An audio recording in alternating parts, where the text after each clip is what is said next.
Radio Latitude. Radio Latitude À Romilly. Dance Floor Music. Bonjour et bienvenue dans l'invité de Radio Latitude. Pour cette troisième émission de l'année 2014, nous recevons aujourd'hui Éric Villemain. Bonjour. Bonjour. Vous êtes maire actuel de Romilly-sur-Seine. Vous avez 42 ans, notaire à Romilly-sur-Seine, marié et sans enfant. C'est ça. Alors lors de cette émission, on va parler de votre bilan à la mairie de Romilly-sur-Seine, des dossiers en cours et puis également de votre projet pour briguer un second mandat. Alors tout d'abord, quel bilan dressez-vous à la mairie de Romilly-sur-Seine ? Quel bilan, je dirais, notre équipe, mon équipe dresse à Romilly-sur-Seine. Bon, un gros bilan, effectivement, ce sont aux Romillonnes et Romillons de dire si le bilan leur a plu, mais un très gros bilan quand même, puisque plus de 85% des promesses faites en 2008 ont été réalisées. Et pourtant, beaucoup de nos concurrents disaient que c'était le catalogue de la redoute, énormément de choses, qu'on arriverait tout juste à en faire la moitié et ce serait beau. Aujourd'hui, ce sont non seulement 85% de ces promesses qui ont été réalisées, mais également d'autres, je dirais, réalisations non promises. Notamment un gymnase dojo, alors ça va du domaine du sport, un centre aquatique en cours de construction, un gymnase dojo, dans le domaine de la santé, un centre multi-accueil, une maison de santé pluridisciplinaire, beaucoup de rénovation d'écoles, énormément de rues, trottoirs, assainissement refait, un centre d'activité économique, le retour du coq sportif, la zone Marie-Jacquard remplie. Bon, soyons clairs, beaucoup d'efforts dans beaucoup de domaines. Citer l'ensemble des réalisations prendrait effectivement beaucoup de temps. Nous pourrons communiquer sur tout cela effectivement encore, je dirais, dans quelques semaines. Mais chacune et chacun a pu voir, et c'est ça qui est essentiel, en 6 ans, le développement, la reconfiguration de Romilly-sur-Seine, puisque en 6 ans, on voit bien tous les changements qui ont eu lieu à Romilly-sur-Seine. C'est visuel, ça se voit. Certains de vos détracteurs, j'ai envie de dire, disent que le centre-ville se meurt au profit des zones commerciales un petit peu excentrées. Qu'est-ce que vous leur répondez ? Alors je leur réponds qu'en 2008, Romilly-sur-Seine comptait 74 friches. Aujourd'hui, Romilly-sur-Seine friche en tout domaine, industriel, commercial, artisanal. Aujourd'hui, Romilly-sur-Seine compte encore, c'est peut-être trop, mais ne compte plus que 15 friches. Donc, je ne peux pas être d'accord avec cette formulation, puisque le commerce de centre-ville, aujourd'hui, il y a beaucoup moins de friches qu'en 2008. Et en même temps, nous y développons beaucoup d'activités et beaucoup d'outils nécessaires à la revitalisation du centre-ville. Ce sont quand même plusieurs parkings qui ont été faits ou refaits en centre-ville, parking Langevin, parking Marceau, le parking Pascal-Henrion en cœur de ville sur une friche qui était inutilisée depuis près de 20 ans. Tout cela pour développer au commerce de centre-ville.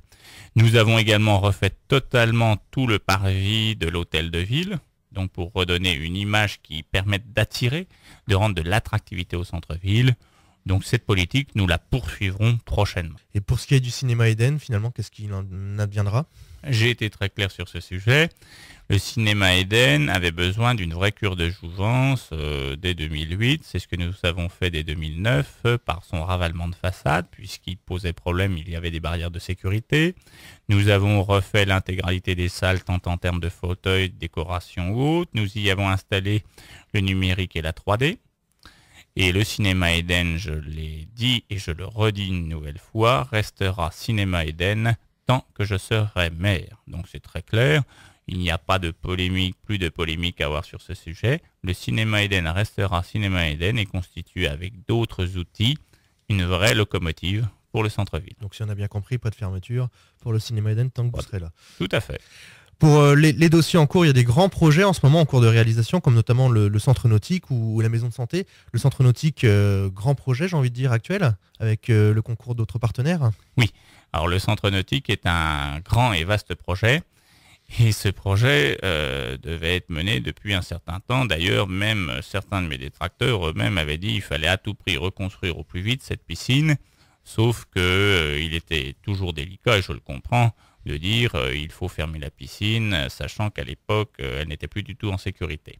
Bien, cette décision qui malheureusement a dû être prise en 2008 a amené l'ensemble des partenaires à se mettre autour de la table, non sans mal, mais à force de persuasion, de discussion, de rencontres, nous avons réussi en quelques années à avoir un tour de table financier qui est très intéressant pour la ville de Romilly-sur-Seine, mais pour tout le monde, puisque ce ne sont pas moins d'une dizaine de cofinanceurs sur son projet et c'est l'une des premières piscines interdépartementales puisque non seulement le canton d'Anglure du sud-ouest marnais porte ce projet avec nous à hauteur de 200 000 euros, également les communautés de communes de l'Orvin et de l'Ardusson, la communauté de communes des Portes de Romilly-sur-Seine, notre ville, qui est le maître d'ouvrage, avec la région, le département, l'État, l'Europe et même la réserve parlementaire, puisque nous avons eu un soutien précieux de François Baroin de ce côté. Donc effectivement, l'ensemble, je dirais, de ce projet d'un total de 8 millions d'euros, nous avons respecté les coûts, puisque beaucoup m'évoquaient que nous aurions dû être sur un projet de près de 10 millions d'euros, soit 2 millions d'euros de plus. Eh bien, ce projet de 8 millions d'euros reviendra pour le contribuable de Romilly-sur-Seine à 1 400 000 euros environ. La livraison, elle est prévue pour quand? La livraison est prévue pour donc raisonnablement, je dirais, printemps-été 2015. Donc il faut compter pour le mois de mai-juin 2015. Donc c'est un projet qui avance bien. Ça y est, je dirais, les engins de terrassement sont arrivés depuis quelques semaines. Les grues arrivent, le centre nautique est en train de se monter. Et ce n'est pas la moindre des choses. Outre les 6 couloirs de natation, il y aura un bassin d'apprentissage, un spa, hammam. Donc ça va être un vrai beau projet pour l'ensemble du territoire. Une nouvelle école à Mignonnette avec 3 nouvelles salles de classe qui vont remplacer les préfabriqués. Oui, alors nous avons pu faire un tour de ce chantier pas plus tard que vendredi dernier. Ce chantier avance très bien. Il est d'une totale innovation puisqu'il est construit en bloc monomure, isolation par l'extérieur. Devrait donc être un bâtiment aux normes, nous avons même pris de l'avance, aux normes carrément 2020. Il consommera très peu en termes de fluide, mais l'avantage également de ce projet, c'est qu'il avance vite et bien, dans de bonnes conditions. Sans aucun problème, il sera livré pour la rentrée scolaire 2014. Il pourrait être même livré pour après les vacances de Pâques. Et toujours dans les projets en cours, on a l'édification donc d'une maison pluridisciplinaire de santé. Oui, ce projet avance également très bien. Pourquoi l'avoir édifié là où elle est édifiée, c'est-à-dire sur le site de l'ancienne piscine? Eh bien, à cet endroit-là, nous allons enfin avoir un très beau pôle de médecine, chirurgie, avec le groupement hospitalier, la clinique, de l'autre côté les ophtalmologistes, et nous aurons cette maison de santé pluridisciplinaire qui va être construite, édifiée et livrée pour septembre prochain. Et puis le Conseil général va édifier également juste à côté la nouvelle DIDAMS PMI. Donc nous allons avoir un vrai pôle de santé en cœur de ville, puisque c'est juste à côté, je dirais, du centre-ville, à toute proximité. Il y a un manque de médecins, de spécialistes sur Romilly actuellement? Oui, il y a forcément un manque. Je rencontrais dernièrement monsieur le représentant de l'Agence régionale de santé, monsieur Paille. Je tiens publiquement à remercier puisqu'il nous a bien aidé sur ce projet de maison de santé pluridisciplinaire. Et c'est le premier qui constate que l'Aube fait partie des 4 départements de notre région, Champagne-Ardenne, qui manquent de médecins. Nous devons en attirer, c'est un outil intéressant pour attirer de nouveaux médecins. Grâce à ce projet, nous avons déjà 2 jeunes médecins qui vont venir sur Romilly-sur-Seine. Donc comme quoi, il fallait faire ce projet, il faut avancer en ce sens. Et nous espérons bien éviter, bien au contraire, un désert médical à Romilly-sur-Seine. Toujours dans les dossiers en cours en ce moment, il y a quelques travaux de voirie, nouveau projet également à Aéromia. Oui, alors donc des projets également que porte la communauté de communes, ce projet Aéromia. Nous ferons une inauguration de ce projet avec tous les partenaires économiques dès vendredi 7. Pourquoi? Tout simplement parce que nous avons déjà des premières réservations de terrain et l'ensemble des partenaires économiques et ainsi que chefs d'entreprise qui vont être présents sont très intéressés pour également investir en plus sur ce site tout en gardant leur site actuel. Et c'est à la fois du développement, comme on dit, endogène, donc des personnes du secteur, et exogène, des personnes venant de l'extérieur. En termes de projets de voirie, oui, beaucoup de voiries ont été faites à Romilly-sur-Seine. Nous poursuivons. Nous privilégions tous les quartiers, à la fois des artères principales, comme nous avions pu faire la rue Gornet-Boivin ou d'autres rues en cœur de ville, mais également des petites artères, parfois des rues ou impasses, parce qu'il est important que des personnes qui, pour certaines, attendaient depuis 1956 d'avoir l'assainissement, ils ne l'avaient pas, ils étaient encore en fosse septique, puissent avoir l'intégralité, je dirais, des prestations que bien d'autres quartiers de Romilly ont. Alors ça prend du temps. Tous ces projets prennent du temps parce que parfois ces rues étaient encore privées. Il faut déjà que la ville les rachète et ensuite nous pouvons faire tous ces travaux. Mais lorsque nous faisons des travaux, nous les faisons de A à Z. C'est-à-dire que nous refaisons non seulement l'eau potable, l'assainissement, les trottoirs, la voirie et également l'enfouissement des réseaux électriques pour téléphones et autres. Il y a encore beaucoup d'habitants qui n'ont pas le total égout aujourd'hui à Romilly? Aujourd'hui, nous sommes à moins de 4% des habitants à ne pas avoir le tout à l'égout. Bon, cela s'explique que certaines maisons sont vraiment isolées, des plus proches artères, et puis les autres rues qui n'ont pas le tout à l'égout sont encore des rues privées. Donc il faut que la ville puisse acquérir au fur et à mesure ces rues. On parle justement des travaux. J'ai vu ce matin dans la presse locale 10 millions d'euros pour le cœur de ville, donc des gros travaux en perspective pour redynamiser un petit peu le centre-ville. Oui, des gros travaux, de gros investissements surtout pour redynamiser encore plus fortement le cœur de ville. Alors je précise bien 10 millions d'euros publics et privés, à la fois collectivités, dont au premier rang desquels la mairie de Romilly, mais également des investisseurs privés qui sont prêts à arriver dans les toutes prochaines semaines, mois et années à Romilly-sur-Seine. Donc ces 10 millions d'euros seront des investissements publics et privés avant fin 2017 pour redynamiser encore plus fortement, comme je vous le disais, notamment par une opération sur la place de la gare, qui doit devenir là ou l'une des locomotives du cœur de ville. C'est quand même l'un des points d'entrée. C'est l'un des principaux points d'entrée, effectivement, sur notre ville. Vous avez souvent, symboliquement, les différentes entrées sur la ville. Vous avez également la mairie qui est en cœur de ville ou de village et qui attire. Et vous avez également la gare qui, aujourd'hui, a un taux de croissance de 12% du nombre de ses voyageurs par an. Donc, une croissance annuelle de 12%, ce n'est pas rien. Aujourd'hui, ce sont plus de 146 100 voyageurs qui utilisent la ligne 4 à Romilly-sur-Seine par la gare de Romilly-sur-Seine, donc sortant ou entrant. Et donc, il faut avoir, je dirais, également une place de la gare qui soit digne de ce nom pour la deuxième ville de l'Aube.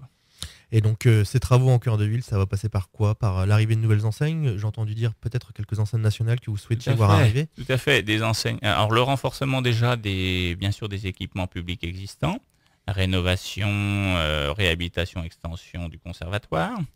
Également, donc, toute cette réflexion forte de la place de la gare avec de nouvelles places. D'autres projets potentiellement de parking également en cœur de ville. La réhabilitation d'autres bâtiments publics et privés en cœur de ville notamment avec le concours de ce qu'on appelle le FISAC, des opérations de revitalisation artisanat commerce.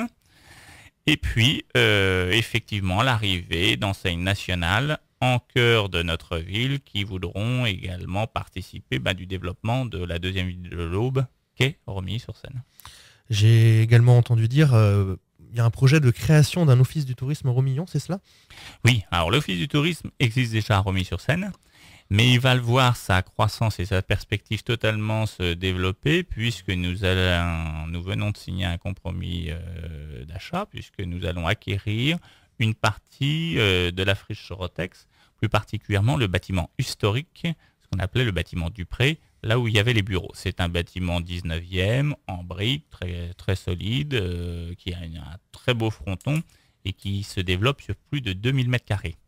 Et ce bâtiment accueillera notamment notre futur espace vivant musée de la Bonneterie et également notre musée de la Seconde Guerre mondiale, tout ce qui s'est passé au cours de cette période tragique donc sur notre territoire. Donc ce pôle muséal et culturel, accompagné avec l'Office du tourisme, doit permettre également d'attirer encore plus de monde, j'irai vers ce futur outil, qui est ce bâtiment Dupré, qui est aux portes du centre-ville et donc doit générer des flux permettant d'amener encore plus de monde vers le centre-ville. Création aussi d'une salle de spectacle de prévu? Oui, création d'une salle de spectacle dans un budget normal, maîtrisé, puisqu'aujourd'hui la rigueur budgétaire existe également.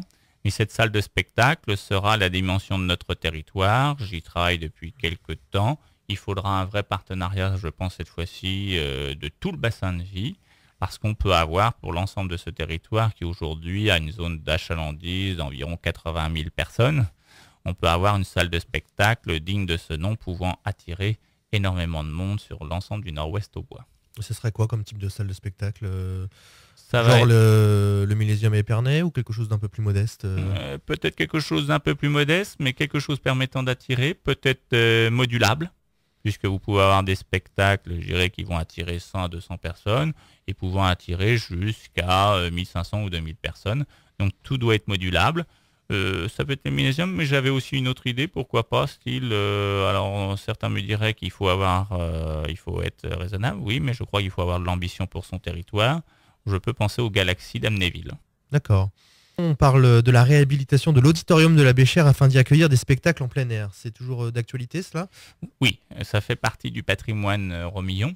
Cet auditorium n'est plus utilisé depuis fort longtemps. Cet auditorium appelé Albert Osdez. Cet auditorium sera réhabilité en plein cœur de la Béchère, ce qui est notre poumon vert de la ville de Romilly-sur-Seine. Nous avons déjà réhabilité donc le rocher, qui est un des vestiges du château de Romilly-sur-Seine en cœur de Béchère. Nous avons totalement refait beaucoup de cabanons des jardins familiaux en Béchère. Nous avons apporté une touche de verdure essentielle en ce beau poumon vert. Nous y avons créé un arboretum. Nous avons un cercle hippique qui ne demande qu'à se développer. Donc il faut également que ce bâtiment, cet auditorium, soit revalorisé pour attirer encore plus de monde. Bon, on l'a bien compris, vous avez des projets assez riches quand même pour cette de ville de Romilly-sur-Seine. Il y a d'autres projets encore qu'on ignore aujourd'hui que vous pouvez éventuellement nous annoncer aujourd'hui ou pas? Ah oui, d'autres projets arriveront puisque je suis intimement convaincu qu'une ville, c'est comme un être humain, il doit toujours avoir des projets pour avancer dans la vie. Romilly-sur-Seine, surtout je dirais à d'autres décennies, manquerait cruellement d'ambition et de projets où c'était trop installé sur la monoactivité qu'était l'industrie textile. Oui, il y a eu 16 heures de gloire, l'industrie textile, mais il eût été bon dès les fins des années 70-80 d'envisager, je dirais, une diversification.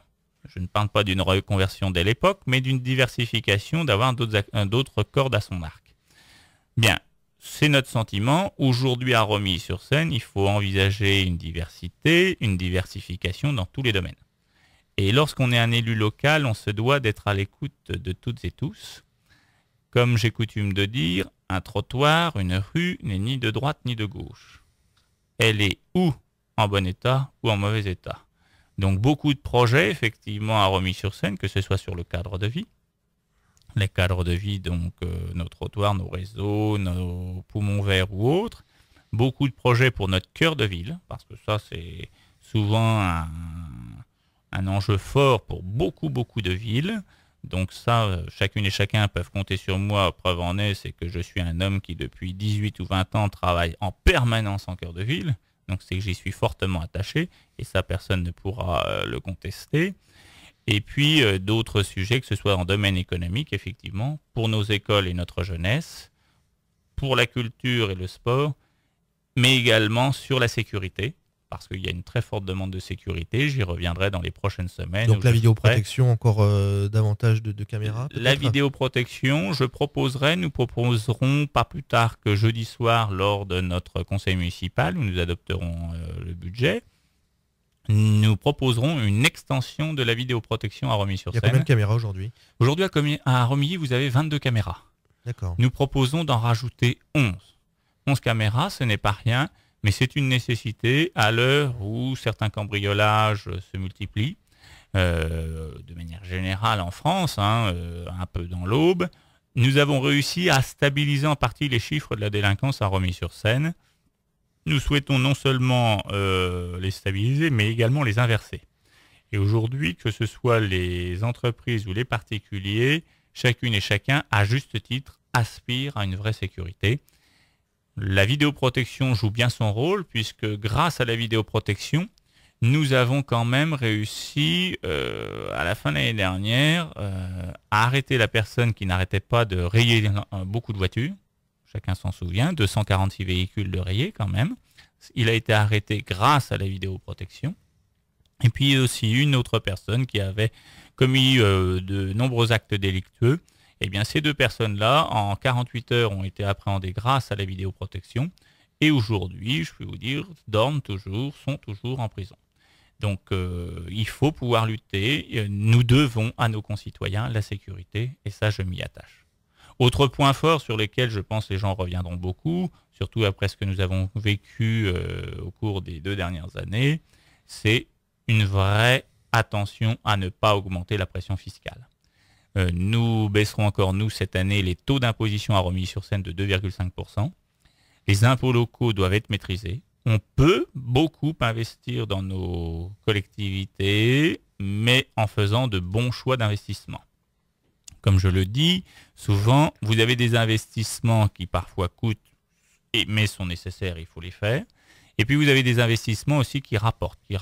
Lorsque vous isolez mieux une école, forcément, celle-là vous coûte moins cher en chauffage. Mais également, lorsque vous construisez des bâtiments économiques, vous en percevez les loyers. Eh bien, un exemple typique à Romilly-sur-Seine, entre 2008 et 2014, les loyers encaissés annuellement par la ville sont passés de 250 000 à 800 000 euros par an. Vous le voyez, on peut créer de nouvelles recettes sans pour autant augmenter l'impôt. Il vaut mieux augmenter le gâteau qu'augmenter l'impôt. Il y a des économies donc de fait, vous le disiez, sur les dépenses énergétiques. D'autres postes d'économie peut-être à réaliser ou pas? Une meilleure organisation, un meilleur tri par les usagers au niveau des ordures ménagères. Nous avons fait beaucoup d'informations, beaucoup de travail sur cela.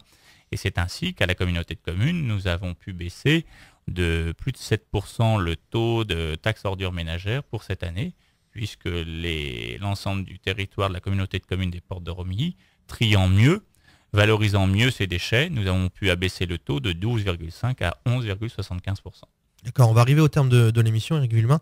Un mot peut-être sur l'actualité nationale et sur ce qu'il se passe en ce moment dans le pays. Quel ressenti avez-vous? Le ressenti, c'est que je pense que lorsque qui que ce soit est élu à une fonction, d'autant plus suprême, il est élu pour prendre des décisions. Il est élu pour faire avancer le pays, son territoire, sa collectivité, dans le sens qu'il convient. Il a été élu pour prendre des décisions, pas pour esquiver le moindre problème. Et ce que nous voyons, et je ne veux surtout pas revenir sur les affaires d'ordre privé, mais il est dommage que ce type d'affaires vienne polluer le débat. Il est dommage cela donne l'impression que toute l'énergie d'un élu, quelle que soit son énergie, ne soit pas consacrée exclusivement à sa mission. Chacun dans nos territoires, on essaye au maximum de travailler en ce sens. Pour ma part, c'est ce que je fais, c'est ce que j'ai toujours demandé à mes adjointes et adjoints, de ne pas compter leur temps, bien au contraire, et de travailler en ce sens pour développer la ville de Romilly-sur-Seine. J'aimerais qu'au niveau national, il en soit de même. Nous constatons malheureusement que la France aujourd'hui, si vous me permettez l'expression footballistique, joue en Ligue 2 au niveau international. C'est dommage. Et je ne souhaiterais pas qu'on en soit à un point qu'elle soit même à un moment déclassée de la Ligue 2. Donc il faut impérativement que nos gouvernants nationaux prennent la mesure de l'enjeu. Si cette mesure est trop lourde pour eux, il faut qu'ils en tirent les conclusions. Mais il faut arrêter d'esquiver. La France a beaucoup de problèmes à régler. Elle ne peut pas se retrancher derrière son doigt et uniquement derrière son histoire pour dire tout va bien. Non, on le ressent. Chacune des personnes que nous pouvons rencontrer ont besoin qu'on réponde à leurs préoccupations. On doit trouver les solutions et on doit les mettre en musique. Nicolas Sarkozy doit-il revenir? Nicolas Sarkozy doit-il revenir? Vaste débat. Je crois que les Françaises et Français sont aujourd'hui en attente d'une personne, d'un programme qui permette que nous évoluions dans le bon sens. Et il faut dire la vérité aux Françaises et aux Français et leur dire que telle et telle réforme vont être faites, mais une fois qu'elles sont faites, nous n'y reviendrons plus. Et ça y est, les solutions seront trouvées et nous aurons réglé définitivement le problème. Nous devons, dans notre pays, et cela dure depuis trop longtemps, arrêter les demi-mesures. À prendre trop de demi ou quart de mesures, eh bien nous en arrivons malheureusement à des solutions noyées dans la masse, incompréhensibles, et qui de toute façon ne donnent pas le résultat escompté parce que nous n'avons pas été au bout de la logique. Et du coup, 6 mois après, nous remettons l'ouvrage sur le métier. Et là, si vous me permettez, les Françaises et Français ne comprennent pas parce qu'ils se disent alors ce qu'on nous a évoqué il y a 6 mois, cela ne suffit pas. on va recommencer encore dans 6 mois et ainsi de suite. Voilà. Il faut réavoir la confiance de nos concitoyens. Pour ça, il faut prendre de vraies mesures. Très bien, Eric Villemain, je vous remercie d'être venu. Je vous en prie. À bientôt. Merci à vous.